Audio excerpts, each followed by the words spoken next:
welcome to my channel. My name is Ashley Bradley and I'm a portrait photographer based in Pennsylvania. In this video, I wanted to go over how I started my photography business from practically nothing, so stick around.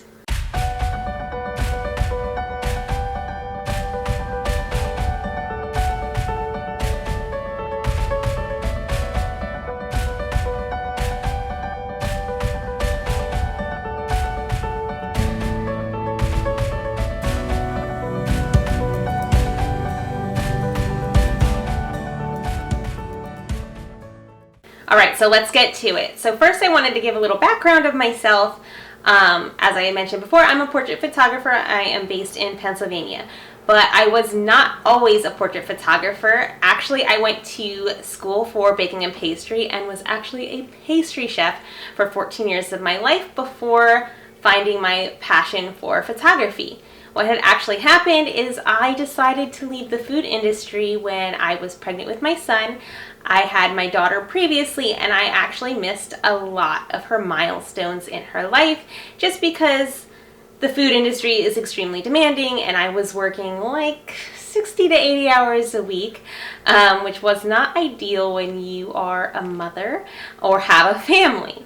So when I was pregnant with my son, I ended up leaving. I spent the first year after he was born just doing cakes on the side because I cannot sit still. It's very hard for me to sit still. So I was doing cakes and I was taking care of my kids, and then it actually became time for my son's cake smash portraits. I really wanted beautiful portraits. I had portraits taken with my daughter, but at the time we were down to just one single income and it just was not feasible to make my dreams of having his pictures done professionally. So what I did was I had taken some of the supplies that I had gotten for his first birthday and I kind of created a little dinosaur setup with that, and then I fashioned a little hat for him. I made his cake, obviously, and I took his pictures. I read up on about composition and styling and that kind of stuff. It wasn't too much in depth. I just wanted basically them to look somewhat decent and not like a hot mess. They turned out okay, but that is actually how I found my true passion for photography, because I was like, I love this, and I didn't want to stop taking pictures after I had taken his pictures. And I did editing on GIMP, if you are familiar with the software. It's a free software, kind of similar to Photoshop, just not quite as powerful, but it's still an awesome tool to learn on. So yeah, I had just started wanting to take pictures of everything. The camera that I started on,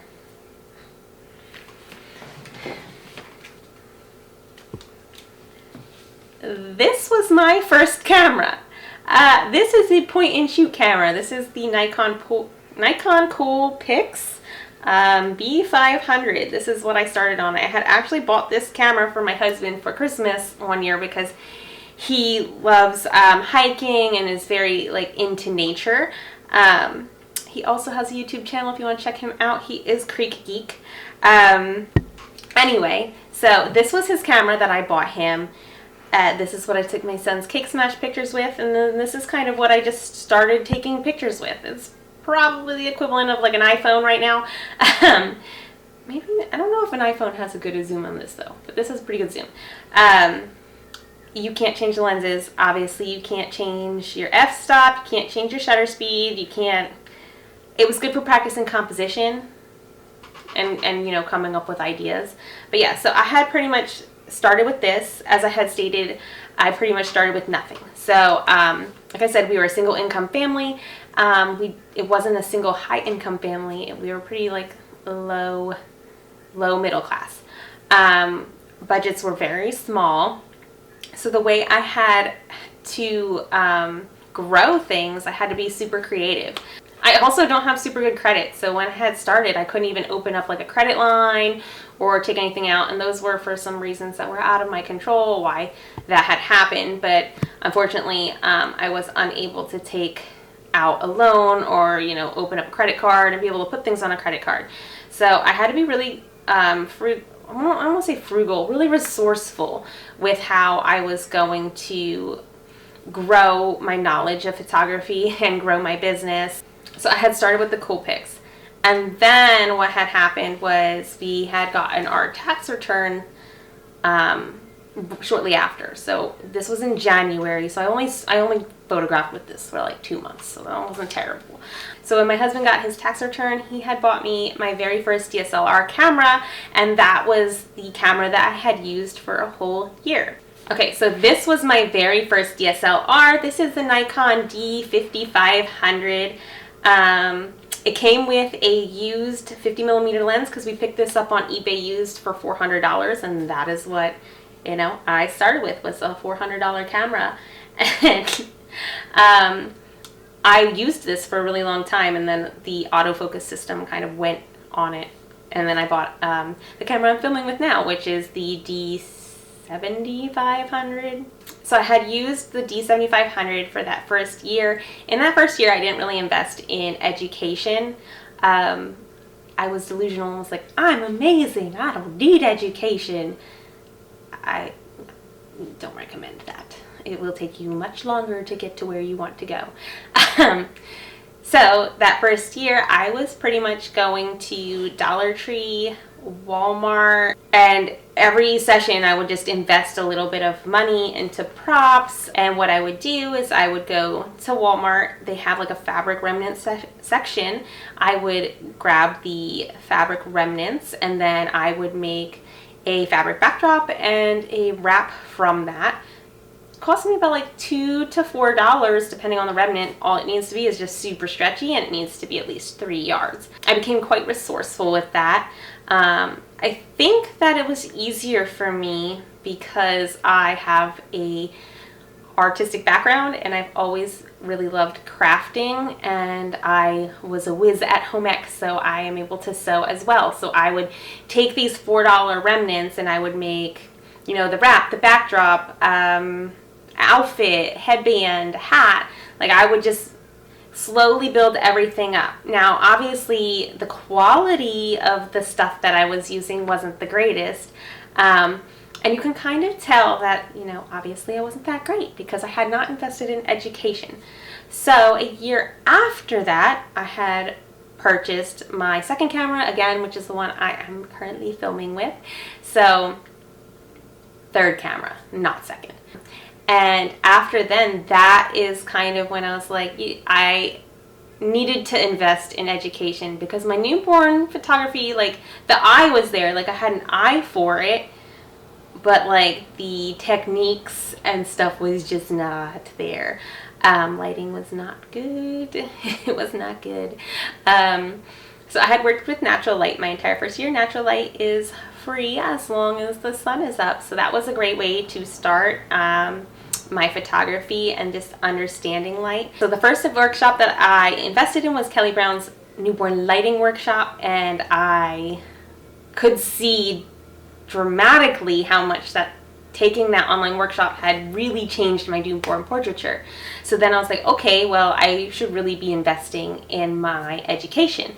So I started buying anything that she had, because at the time you would buy them individually. So I bought like her how to wrap the baby, like different wrap styles, the poses, twin poses, tushy up, all that other stuff.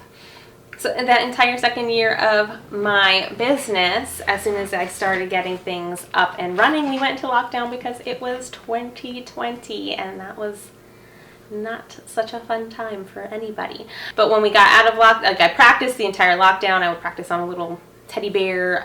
You don't need super expensive stuff to practice newborn photography with. Used a $10 Walmart doll. As long as it can bend, you can practice wrapping. You can't really practice posing as well as like some of those other dolls that they have. I can't quite think of the names of the other dolls, but they have dolls with like joints that you can bend and be able to practice your newborn poses with. I didn't have any of that. I couldn't afford it, so I just used the $10 Walmart doll and then would do something called monocall. So a model call, you put out an ad for what you need. The model will come in. You can practice whatever you're learning in your online workshop on the model, and in exchange for their time, they will get whatever images that you would like to use for your portfolio. I 100% recommend always doing model calls, investing in education. If you don't have the money, again, for like in-person workshops, you can take advantage of those like awesome online workshops. Milky Way has one. Sue Bryce had like an online education that was super helpful for me, and then also Kelly Brown. And I also went to the Shutterfest convention last year, and that was helpful, and it wasn't too bad because when you get tickets early, they're very reasonably priced for the amount of education that you get during that convention. All right, I am going off subject because I have ADHD and my mind is all scrambled. Basically, the way that I was able to build my client closet, because it's super easy to get kind of sucked into like, oh, I need the best camera, I need the best lenses, I need the best gear, I need the best this, like this person used this gown, I must get that. Oh, the wings, I need the $1,200 wings. Like it's just, it can be overwhelming, and it's a lot because like, well, what's really going to make my ship move faster? What I will always say is practice and education. I did not have the world's greatest camera the first 3 years I operated my business, and I still don't use the best lighting. Like my lighting is literally like $100 strobe, and the way I get away with that is I have a smaller studio, so I can have it plugged in and people aren't going to trip over it because they're not going to be moving around a whole lot. And because I do newborn photography and not like sports photography or something that's like super fast where I would need like a really fast recycle time, I can get away with some of those more affordable lighting. But then like if that's all that you can start with that, and then just gradually work your way up to the lighting and the gear. Like the gear is not going to make or break your picture. Your technique is, and your lighting techniques and all that other stuff, and your editing. Speaking of editing, the entire first 2 years, I think, of my business, I actually used GIMP. And GIMP is a free editing software if you haven't heard of it. And it allows you to edit in layers, very similar to Photoshop. The only difference is it's not as powerful as Photoshop, and you can't create actions like you can in Photoshop. So it's just going to take you a little bit longer to retouch things. But GIMP was a great program for me to start with, and I feel like it made the transition into Photoshop a little easier. And I actually understood editing a lot more because I wasn't purchasing pre-done actions or somebody else's presets or anything like that. I had to physically learn how to retouch from the ground up. And once I got Photoshop, it made things easier because then I would use those skills, create my own actions, and that's kind of how I created my own editing style. And just every time someone would buy a session, I would have an allotted amount budgeted to go towards things that I really wanted, or I would just really save for it. Thinking about it now, I'm like a little overwhelmed thinking about how amazing my client closet is and how full it is. I'm very lucky. So in order to do that, I didn't just like go into debt dropping hundreds of dollars on gowns. What I would do is every session I would buy a new gown, or every session I would buy this new prop, or every session I would buy this. Last year I was able to purchase my first mirrorless camera, and that was the Nikon Z7II. I love it. And then I shoot with a 24 to 70 millimeter lens. I started with a 50, I had a 35, then I had gotten a macro lens, what is this, microgreens? Macro lens. And then I had purchased my 24 to 70, and when I had got my Z7II, I just got the adapter to be able to put that on. None of my lenses were brand new until I got the 24 to 70, and I had gotten the Sigma Art series lens on that, because the Nikkor, even though I love Nikkor, it was just a little out of my budget. Again, didn't have like a whole lot. I have been in business for 4 years now at this point. I am constantly still learning. I am constantly still investing in education, investing in props, investing in lighting gear, At this point, probably not so much, probably not lighting so much. I'm pretty happy with my lights. I will link my strobe down below that I use. It's great for beginners and you don't have to worry about your battery dying or anything like that. And it is pretty affordable. My advice is to invest in your education, get whatever gear that you are able to afford on your budget. You don't exactly need the best gear when you are first starting out. Education is key, your gear, and then as far as like props, try and craft what you can, DIY things, as long as you're DIYing things safely. This is controversial. I don't think that you need the most expensive gowns and the most expensive this to create beautiful art. Your visions is what creates your beautiful art. I had one of my images placed in the top 20 maternity category on Portrait Masters last summer, and I didn't spend much on the dress that I had my client wear in the picture. It was a hand-me-down Amazon dress that one of my old clients had given to me. I took the $20 Amazon dress, this hula hoop skirt thing that I had already had, all of my flowers from my prop room, and looked up the color wheel on Google and mapped out the color wheel on the hula hoop skirt, picked all of the color flowers, grouped them together according to color wheel, and then glued them. And then when my client came, we put the hoop skirt over top of the dress at the bottom to make like a mermaid look. I'm going to show my image now. Yeah, I literally spent like close to nothing on that. I probably could recreate that for less than $50. But it is a stunning gown and a stunning image. Like, I always get people commenting on it and just love it. I also created a dress from paper for a client. We did a fire image inspired by her husband, who's a firefighter. He was supposed to wear his firefighter gear. However, I guess he was not able to leave the station with it. But I created this dress out of paper and you will see it now.